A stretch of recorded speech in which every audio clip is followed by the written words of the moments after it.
So may mga buto siya, no? Na parang mga buto ng kamatis na variegated. At ayan na po yung kanyang itsura, no? So napakita ko na to sa ating vlog.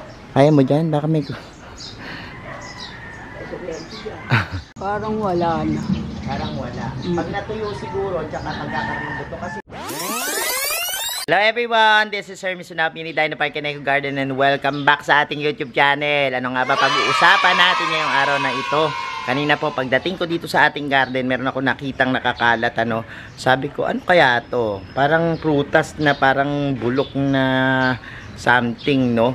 At iniisip ko, chinek ko yung pinanggalingan nun, kung sa taas, kung nalaglag ba. And meron tayong nakita, no? Ano kaya nakita natin yan? Malalaman nyo sa ating pagbalik. Kaya ako ready na kayo mga ka-MDP. Tutok lang po.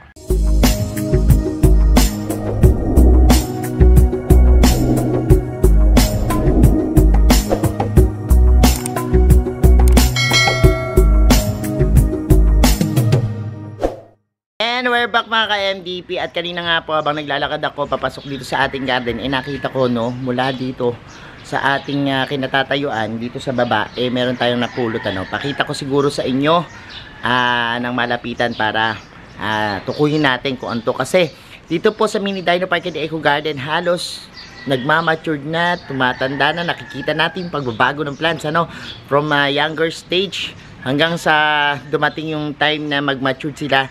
Nakikita natin na iba't ibang klaseng halaman, iba't ibang maturity level, ano. Nakikita natin na mulaklak, na munga, at ngayon nga, meron tayong titingnan, ano. Tara. So, eto na nga kanina, yan yung nandoon sa baba. Halos nawalasan na to ni Skirino, pero nagulat lang ako kasi meron ditong, yan, parang mga buto-buto, no. At parang ito pa, oh, look. Tingnan, no. Parang mga something, no. Tapos yan, meron po din ganito, yan. So may mga buto siya, no, na parang mga buto ng kamatis na hindi mo mawari kung anong klaseng buto to, no. Parang mala orange. Tapos parang eto, wood na po yung pinaka. Hindi, nagkalat to kanina dito at nalaglag lang. Sabi ko itatabi ko, ayan pa, oh, meron pa nga dito, ayan, oh, pinaka buto. So tingnan natin, ano, kasi dito po ang mga nakatanim, mga house plants, ayan, dito sa tabi ng ano ko. Tapos dito merong, ayan, pinakapitan ako ng mga iba't ibang mga parang mga baging-baging na yan, ano, mga ugat, no, ng iba't ibang house plants. Pero mostly po ang nandito ko, yung ating unang-unang tinanim dito, yung green na tibatib, no, o yung tinatawag nating pinatum, ano, yung epipremnum pinatum, ganyan po, pero green siya. Tapos later on naglagay ako dito ng kulay variegated, at ayan na po yung kanyang itsura, no. So napakita ko na to sa ating vlog maraming beses na. Pero nagulat ako kasi ito parang ano yan, parang palm, no, yung ito Hawaiian, hindi siguro to Hawaiian, pero uri yan ng palm, no.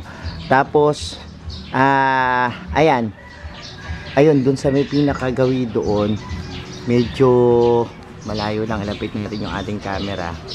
Tingnan natin kung makikita, ano, kung hindi madilim. Ayan, lapit-lapit natin. Meron po dong parang tumubo. Ayan, hintayin natin luminaw siya. Yan, yan. Sa banda dyan, meron pong parang wood na tumubo, ano. Tingnan natin yan. Pero iniisip ko kung paano ako makakaakyat dito, kasi ang taas po nitong ating nitong ating puno na yan, napakataas niyan, yan, sinusum ko lang para makita nyo, no. At ayan, medyo mataas yan. Tingnan natin kung paano makakaakyat dito. Ayan, isa lang naman yung magaling umakyat dito sa Mini Dino Park and Eco Garden. Tawagin natin si Iskiri. So ito yung gamitin nating camera ng phone ko, kasi para mas makita natin. Ayun siya, oh, yun, ayan, nyo, kita nyo, yun siya.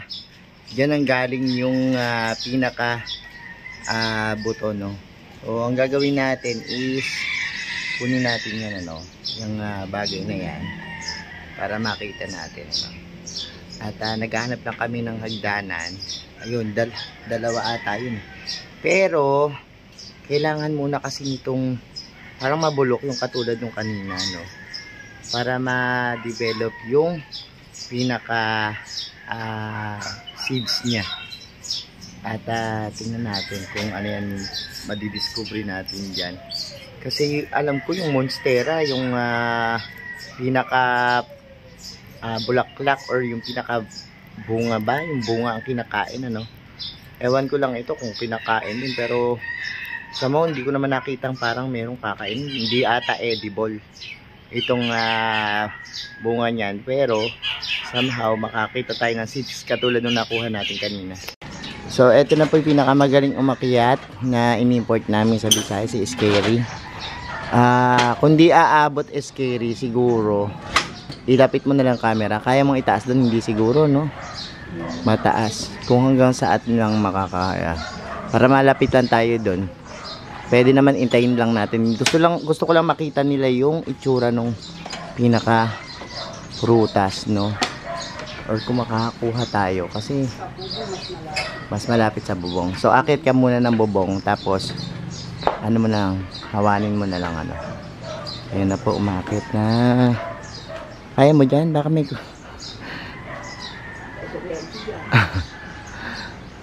Ayan po si Scary. O, ingat lang ha. Ingat. Ako po'y matatakutin, pero si Scary kasi na... Ano siya. O, ayan. Sige, bibigay ko muna po kay Scary camera. Ayan po si Scary. Ayan, ginaganyan niya. Ayan. Yan, sige. Kuhanan mo na lang dyan to para makita nila yung itsura niya. So, ayan po. At nasa taas si Scary. Siya yung ano, walang daw magsalita. Ayan! Para makita niyo ng malapitan. Meron pa siyang buto? Parang wala na. Parang wala. Pag natuyo siguro, tsaka magkakaroon ng buto. Kasi kanina po, yung nakita natin, parang meron siyang buto. No? Pero... Ayan, nakita nyo. Para siyang hugis na mais. Oo. Tapos, ano pa yung sura, Split? Matulis yung dulo. Matulis yung dulo. Anong kulay? Hindi siya green masyado eh, light Parang lang. light green. Tapos, nababalutan siya before. Parang yung tinatawag nilang fluorescence. Inflorescence yung tawag. Pero parang nabalatan ano? May balat pa? May balat. Ito. Oo, kasi parang inflorescence siya dati. Tapos ngayon, nabalatan siya. Pag nabalatan siya, ganyan mangyayari sa kanya. Siguro kuha ka isa. Kaya mo kumuha isa yun mo. Kung dalawa. Oo. Sige, tapos baba mo na lang dito para dito na. Isa lang kunin mo ha. Kasi baka mamaya hindi magtuloy yung pinaka pagkatuloy mo. Yan, nakakuha na ng isa si Scary. Yan, abot sa atin. Ayan, ito na. Wait, yan. Parang may, hindi ba makate? Parang may bolo yung ano, no? Itong pinakabalat. Yan. So, kumuha kami. Ayan, oo nga, mayroong bulo. Naku, mag-ingat po kayo kasi may bulo yung pinaka, ano niya. Siguro, isa yung way para hindi siya makuha, no? Oo, parang dumidikit. May bulo po yung pinaka ganito niya. Kaya mag-ingat po kayo, no? Sa paghawak. So, ayan yung ating nakuha. Ikumpara natin kung ito nga yung kaninang nando doon, ano? So, ayan. And, ayan. Kunin natin yung kanina. So, ito nga. Tama. Ito nga yung kanyang pinagmulan. So, sayang kasi parang nawalis kanina to. Ito na lang yung natira. Pero somehow, ang dami niyang mga buto, oh. Ayun.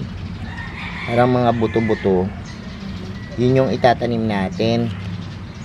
And tuyo na naman yan. And ito, siguro obserbahan ko na lang kung pag natuyo ito, ay meron po sa loob, no?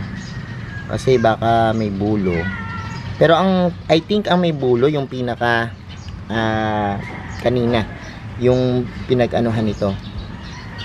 So, hiwain natin, tingnan natin yung nasa loob kung ano. So ayan, cut natin, tingnan natin ano, kung ano yung naman nito. Ito nga yung buto. Kaya lang po, ayan pa siya, medyo hilaw pa talaga siya. Kailangan talaga matuyot siya na ganito para makapag-produce ng mga ganitong buto, no? Anyways, ayan po siya, at least nakita nyo, baka may tumubo sa inyong mga ganyan.